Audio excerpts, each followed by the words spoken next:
BEd versus BTC का ऐसा decision आया है कि पूरी तरीके से बीएड कैंडिडेट, बीएड स्टूडेंट्स के लिए एक निराशा सी छा गई है। इस दुख की घड़ी में अभी बीएड वर्सेस बीटीसी में क्या चल रहा है, मैं बोल सकती हूँ कि उम्मीद की जो किरण होती है वो नजर आ रही है। हम आपको जो है पूरी तरीके से डिसअपॉइंट नहीं करना चाहते थे कल, लेकिन हमने आपको क्लियर कट जो है बातें बताई कि क्या क्या हो सकती है और क्या क्या चीजें जो है सुप्रीम कोर्ट के फैसले के बाद होगी। और कल हमने आपसे वादा भी किया था कि इसके बाद अगर कोई चीज ऐसा कोई रास्ता निकलता है तो उसके बारे में भी हम आपको बताएंगे। तो आज हम जो है आए हैं उसी एक किरण के साथ, जो कि आप लोगों के लिए, बीएड कैंडिडेट्स के लिए, बीएड स्टूडेंट्स के लिए एक उम्मीद की किरण बनने वाली है। इसमें जो है बीएड धारियों के लिए, क्योंकि देखो पूरे अगर हम इंडिया की बात करते हैं, भारत की बात करते हैं, तो कोई 100-200 बीएड कैंडिडेट नहीं है। और दूसरी बात ये हो जाती है कि जो चीजें हुई हैं उसमें उनकी कोई गलती भी नहीं है। सरकार ने खुद से 2018 का अपना नियम गैजेट बनाया और उसको दिया, उसके बाद स्टूडेंट्स बीएड किए हैं, तो उनकी भी गलती नहीं है। तो उस जब उनकी गलती नहीं है तो उसका खामियाजा वो क्यों भुगते। तो आज इस वीडियो में हम आपको बताने वाले हैं कि अभी फिलहाल बीएड वर्सेस बीटीसी में क्या चल रहा है मामला, बीएड वालों के लिए कैसे ये एक उम्मीद की किरण निकल कर आई है और आपको भी इसमें क्या करना पड़ेगा। और खास करके हम बात करेंगे अभी जो शिक्षक भर्ती प्रक्रिया चल रही है बिहार में बीपीएससी के तहत, उसमें क्या होने वाला है। क्या बीपीएससी का एग्जामिनेशन आपका देना बेकार होगा या उसमें क्या डिसीजन लिया जाना है।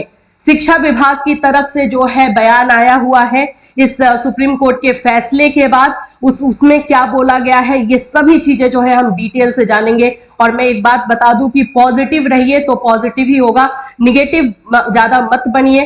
रास्ता दिख रहा है तो उस रास्ते पे चलना है। और एक और बात, अकेले आप नहीं हो, बहुत सारे बीएड धारी हैं, बहुत सारे बीएड करने वाले लोग हैं। तो जब सब मिल करके एक साथ आएंगे तो पॉजिटिव रिजल्ट देखने को मिल सकता है। सो फ्रेंड्स, अगर आप हमारे चैनल पर नए हैं तो चैनल को सब्सक्राइब कर लीजिए, बेल आइकन को हिट कर दीजिए। बीएड के लिए यहाँ पर एक पॉजिटिव जो आ रहा है उसके बारे में हम बात करेंगे, जो शिक्षा विभाग की तरफ से आया है। इस शिक्षा विभाग एक्चुअली में मैं बोलूं तो अपने ऊपर कोई लेना नहीं चाहता है। उसने बोल दिया है कि बीपीएससी में जो अभी भर्ती प्रक्रिया चल रही है, जैसे चल रही है वैसे ही चलेगी जब तक कि एनसीटी कुछ नहीं बोल देता है। बीपीएससी में ये कहना है कि जो भी शिक्षक भर्ती प्रक्रिया चलती है, टीचिंग प्रोसेस जो भी रिक्रूटमेंट टीचर का होता है वो एनसीटी के गाइडलाइन के तहत होता है। तो एनसीटी जो चीजें बोलेंगी वही हम करेंगे, ये बात बोला गया है। यहां पर आपको मैं दिखा देती हूं जो चीजें बोली गई हैं। देखिए यहां पर क्लियर ये बातें बोली गई है कि बीपीएससी में जो है रखा किसको गया है। बीपीएससी में अगर हम बात करते हैं तो यहां बोला जा रहा है कि राष्ट्रीय अध्यापक शिक्षा परिषद यानी एनसीटी के दिशा निर्देश के आलोक में ही बिहार में प्राथमिक शिक्षक कक्षा 1 से 5 तक, जिसमें कि सीट 79,000 है, 79,000 सीट्स के लिए जो भर्ती प्रक्रिया है वो एनसीटी के गाइडलाइन के तहत ही ली जा रही है। और उसमें बीएड धारियों को शामिल किया गया है एनसीटी के गाइडलाइन पर, ठीक है। फिर यहाँ पे बताया जा रहा है कि सुप्रीम कोर्ट जो उच्चतम न्यायालय है की ओर से एक मामले में यह निर्णय लिया गया है कि बीएड वाले नहीं, सिर्फ डीएलएड डिग्री धारी ही प्राथमिक में जो है शामिल हो पाएंगे। तो इस पर इनका क्या बयान है वो देखना ज्यादा जरूरी है। तो देखो इस पे इन्होंने बोला है, इस पे इनका कहना है कि उच्चतम न्यायालय के इस निर्णय का बिहार में चल रही शिक्षक नियुक्ति में क्या बदलाव हो सकता है। शिक्षा विभाग ने डायरेक्टली और क्लियर शब्दों में कहा है कि एनसीटी के दिशा निर्देश पर निर्भर करता है, मतलब टोटली ये डिपेंड करेगा एनसीटी के गाइडलाइन पर। एनसीटी, सुप्रीम कोर्ट ने फैसला दे दिया, जाहिर सी बात है कि सुप्रीम कोर्ट का फैसला आ गया, क्या उसको बदला जा सकता है। उसके लिए एनसीटी क्या रास्ता अपनाती है, एनसीटी जो डिसीजन लेगी उसी के बाद जो है सभी जगहों पर उसका असर आपको दिखाई देगा। बीपीएससी हो या जो भी टीचिंग वैकेंसी ली गई है, सब पर आपको दिखाई देगा। तो अब यहां पर आप एक और चीज देखो, इस संबंध में आगे एनसीटी को कोई दूसरा निर्णय लेता है तो उसके आधार पर विभाग आगे की कार्यवाही करेगा। देखिए, कोई कार्यवाही करेगा। वर्तमान में चल रही नियुक्ति प्रक्रिया में विभाग ने साफ कहा है कि एनसीटी द्वारा मान्यता प्राप्त संस्थान से बीएड करने वाले भी कक्षा 1 से 5 तक में शामिल किए जाएंगे, जब तक कि एनसीटी की तरफ से कोई नोटिफिकेशन, नया नोटिफिकेशन नहीं दे दिया जाता है। तो जो लोग बीपीएससी का एग्जाम देने जा रहे हैं, प्लीज जाइए, बिल्कुल जाइए और जाकर के एग्जाम दीजिए, क्योंकि इसमें जो भी बीएड धारी है वो चुप नहीं बैठने वाले हैं। अब ये आपके मन में सवाल उठ रहा होगा, तो क्या सुप्रीम कोर्ट के फैसले को बदला जा सकता है? देखो, मैं ज्यादा दिन आपको पीछे लेकर के नहीं जाऊंगी, जस्ट कुछ दिन पीछे ही लेकर जा रही हूं। सुप्रीम कोर्ट से अभी रिसेंटली ही एक फैसला आया हुआ था, उसको बदल दिया गया। बदलने के लिए क्या किया जाता है? ऑर्डिनेंस, जिसको अध्यादेश बोलते हैं, वो लागू करवाया जाता है। और ये कर कौन सकता है? सरकार। ये सिर्फ और सिर्फ सरकार के हाथ में। तो अगर सरकार चाहेगी तो सुप्रीम कोर्ट का फैसला बदल सकता है और आप लोगों को, बीएड वाले को 1 to 5 में शामिल किया जा सकता है। तो ये कब होगा?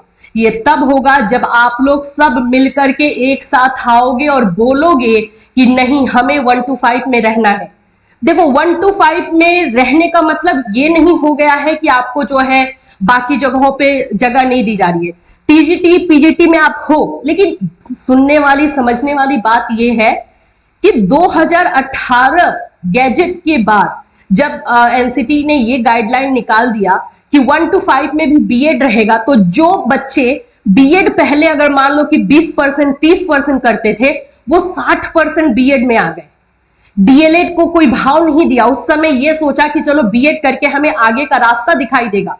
तो वो जो डबल रेशियो हो गया, वो जो 30% एक्स्ट्रा स्टूडेंट हो गए, वो किस लिए हुए? सिर्फ और सिर्फ 2018 गैजेट की वजह से। तो उनकी क्या गलती है? उन्होंने सरकार के नियमों को मान लिया, ये उनकी गलती है? उनको सरकार पे विश्वास नहीं करना चाहिए? उनको एनसीटी पे विश्वास नहीं करना चाहिए?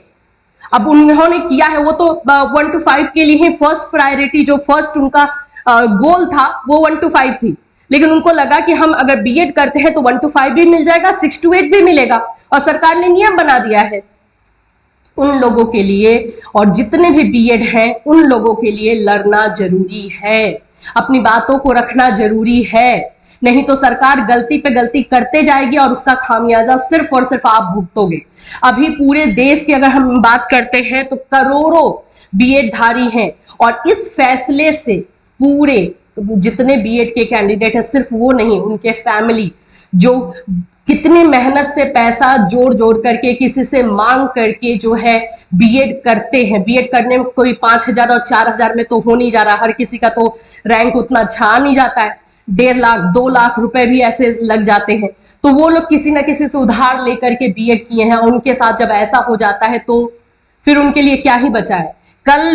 कल का दिन जो है बीएड धारियों के लिए काला दिन था, और वो लोग पूरी तरीके से टूट चुके थे, अपसेट हो चुके थे। लेकिन आज से एक नया दिन निकला है, एक पॉजिटिविटी निकली है, और आपको फिर से जो है खड़े होना है और साथ में मिलकर के चलना है। यहाँ पर एक और चीज मैं आपको बता देती हूँ, इसमें जो है बताया गया है कि 1 से 5 तक पढ़ाने के लिए योग्य माने जाएंगे। बीएड को अभी भी बीपीएससी योग्य मान रहा है, बोल रहा है कि जब तक एनसीटी अपनी तरफ से कोई नोटिफिकेशन नहीं देगी तब तक हम कुछ नहीं करेंगे, और तब तक जैसी प्रक्रिया चल रही है वैसे ही चलेगी। बीएड को 1 to 5 में लिया जाएगा, ब्रिज कोर्स उनको करना होगा, नियुक्ति के बाद 2 साल के अंदर जो है इनको करना होगा। ये चीजें जो है शिक्षा विभाग की तरफ से आई है। अब आपका क्वेश्चन होगा कि मैम एनसीटी क्या करेगा? एनसीटी के पास 2 रास्ते हैं। यहाँ पे देखो, एनसीटी ही सब कुछ करेगी। एक तो सुप्रीम कोर्ट ने, उसने अच्छे से अपनी बातों को रखा नहीं, पहले तो उनकी ये गलती हो गई, अदरवाइज आज ये दिन देखने को ही नहीं मिलता। चलिए, एनसीटी क्या क्या क्या कर सकती है, अभी हम उस पर बात कर ले। सबसे पहला तो रिव्यू पिटीशन दायर कर सकती है, और जिसके बारे में सोचा जा रहा है, एनसीटी जो है रिव्यू पिटीशन दायर करने के बारे में सोच रही है। रिव्यू पिटीशन होता क्या है, पहले इस पे बात कर लेते हैं। इसको हम बोलते हैं समीक्षा। जो फैसला आया है, जो फैसला सुनाया गया है, उसकी एक बार फिर से समीक्षा की जाए, उसमें कोई भी अगर त्रुटि रह गई है या जो चीजें अभी चल रही हैं इसको देख करके अगर जजेस का मन करे कि नहीं है एक बार हम फिर से इन सारे पॉइंट्स पर समझे और सुने और फिर जो है फैसला लें, तो इसको बोलते हैं। अब यहाँ पे ये बोल सकते हो कि मैम रिव्यू पिटीशन का कितना जो है असर होगा या कितना पॉजिटिव रिस्पॉन्स मिलेगा। 40% के लगभग जो है इसका रिस्पांस देखने को मिलता है, क्योंकि जल्दी जो है सुप्रीम कोर्ट अपने फैसले को, सुप्रीम कोर्ट क्या हो कोई भी न्यायालय हो, अपने फैसले को चेंज नहीं करती है जब तक कि उसको वैलिड पॉइंट्स और वैलिड चीजें देखने को ना मिले। तो इसमें जो उम्मीद जताई जा रही है सिर्फ 40% की है कि रिव्यू पिटीशन का फायदा जो है 40% हो सकता है।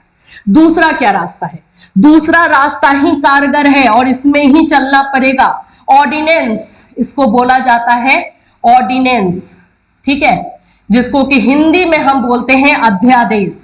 यही लगाया जा सकता है और ये इसलिए भी बोला जा रहा है कि रिसेंटली कुछ दिनों पहले ये लगा दिया गया है। सुप्रीम कोर्ट का फैसला आया और सरकार ने अध्यादेश लगा करके, ऑर्डिनेंस लगा करके बदल दिया फैसले को। तो ये चीजें बीएड के साथ हो सकती है और हमें फाइट भी इसी के लिए करना है, क्योंकि इसमें 100% का चांस है। अगर ये हो गया तो 100% बीएड को 1 to 5 में शामिल कर लिया जाएगा। अब बात है कि इस रास्ते पे चलने के लिए हमें क्या करना होगा। ये थोड़ा डिफिकल्ट है, क्योंकि इसमें सरकार को पूरी तरीके से कन्विंस करना कि हमारे साथ गलत हो रहा है, आप हमारे साथ आकर के खड़े होइए, ये थोड़ा डिफिकल्ट है। तो इसके लिए जो है हर जगह पे लोग अलग अलग से काम कर रहे हैं, लेकिन बात यही है कि बट करके काम कर रहे हैं। हर कोई अपने चैनल को प्रमोट करने के लिए या फिर जो भी बोलो, मुझे उसमें नहीं जाना है, लेकिन अपना अपना चीज चला रहे हैं कि ये मैं ट्विटर अभियान चला रहा हूं, मैं ये करवा रही हूं। ऐसे नहीं होता है, एक जगह आना पड़ेगा। अब वो एक जगह का प्लेटफॉर्म हमें ढूंढना होगा कि जहां पे सभी बीएड, सभी के सभी बीएड यहां पर अपने चैनल के बारे में, अपने पर्सनल इंडिविजुअल फायदे को छोड़ करके सिर्फ बीएड कैंडिडेट्स के बारे में सोच करके काम करनी होगी। तो आप लोगों को अपनी बातों में, फिलहाल इंडिविजुअल तौर पे मैं बोलूं तो ज्यादा से ज्यादा अपनी बातों को जो है पीएमओ तक, आप केंद्र सरकार तक, सेंट्रल तक, जो एजुकेशन मिनिस्टर हैं वहां तक पहुंचाइए, इंडिविजुअली ही पहुंचाइए। अभी हम ग्रुप में जो है डिस्कस कर रहे हैं कि किस तरह से एक जगह आकर के कर सकते हैं। फिलहाल इंडिविजुअली मैसेज कीजिए, ज्यादा से ज्यादा मैसेजेस, ज्यादा से ज्यादा चीजें जो उनके पास जाएगी तो उनको पता चलेगा कि हाँ कितनी बड़ी गलती ये हो रही है। अब जो स्टूडेंट बीएड से इतना हार थक गए हैं तो क्या वो आगे जाकर के बीएड करना चाहेंगे? और जो बीएड नहीं करेगा तो क्या टीचर हमें मिलेगा? एक तो ऑलरेडी इंडिया में टीचर की क्राइसिस है और ये चीजें अगर इस तरह के डिसीजन लिया जाएगा तो कोई भी 2 लाख रुपया टीचिंग फील्ड में लगाने से बेटर है कि किसी और फील्ड में लगा करके अपना काम निकाल लेगा। तो ये गलत चीजें हो रही हैं। सुप्रीम कोर्ट से भी गलती होती है, गलती वहां पे हो रही है, साथ में मिल करके इसको जो है सही करना होगा। तो अभी फिलहाल जो है बीएड वर्सेस बीटीसी में यही चीजें चल रही हैं। पॉजिटिविटी 2 दिख रही है हमें। अब हमें इस रास्ते पे चलेंगे तो ये इजी रास्ता है, इसमें आपको कुछ नहीं करना पड़ेगा, बस सुप्रीम कोर्ट के आगे जाकर के एक पिटीशन डाल देंगे, रिव्यू पिटीशन। अब सुप्रीम कोर्ट जब तक फैसला लेगी सो लेगी। ये वाला इंस्टेंट फैसला ला करके दे सकता है, लेकिन इसमें सबको मिल करके आना पड़ेगा। इंडिविजुअल एक एक करके आएंगे तो कुछ नहीं हो पाएगा। यही चीजें जो है अभी है। इससे रिलेटेड और कोई इंफॉर्मेशन आता है जो आप लोगों के लिए जरूरी है, आपके पॉजिटिविटी के लिए जरूरी है, तो डेफिनेटली हम लेकर के आएंगे। फिर मिलूंगी, till then have a nice.